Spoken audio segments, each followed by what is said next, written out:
Bon, le développement durable, c'est vrai que c'est un sujet qu'on peut traiter de différentes manières. On peut le traiter de façon très légère ou en affichage. Et on peut aussi le traiter en fond et en mobilisant voilà, l'ensemble d'un projet d'établissement ou d'une entreprise, une collectivité autour de ça. Ce qui est sûr, c'est que quand on voit 150 personnes, un chef d'établissement, une équipe qui veut faire du développement durable la colonne vertébrale du développement de l'Institut de formation, et ben ça part plutôt sur de bonnes bases. Ce qui me frappe, c'est qu'on ne se rend pas compte à quel point le monde court à sa perte. Et quand on dit, vous lisez ici et là, il faut diviser par 4 nos émissions de gaz à effet de serre d'ici 2050, sinon la Terre sera invivable. Tout le monde dit ça aujourd'hui, mais personne ne fait rien. En tout cas, quand vous regardez la courbe des émissions mondiales ou la courbe des émissions de la France sur les dernières années, on voit qu'on est sur le pire des scénarios décrits par les scientifiques. On est même au-dessus du scénario le pire.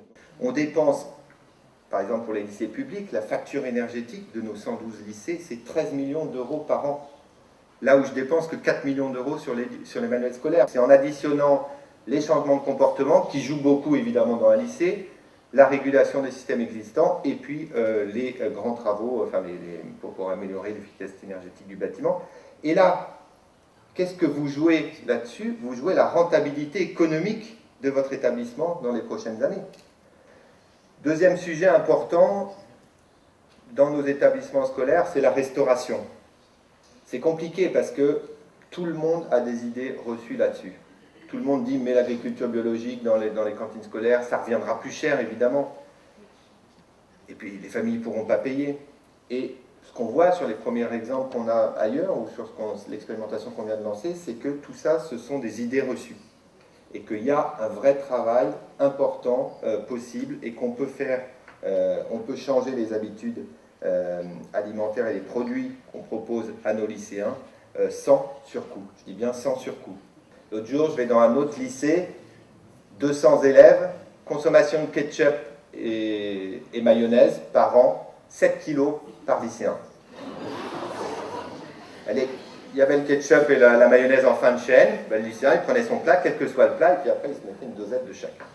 Donc là, on est, tout ça pour vous dire que sur l'alimentation, il y a un enjeu de société majeur. Là aussi, je ne vais pas vous parler d'obésité, de santé environnementale, de l'influence de ce qu'on mange sur la santé de demain.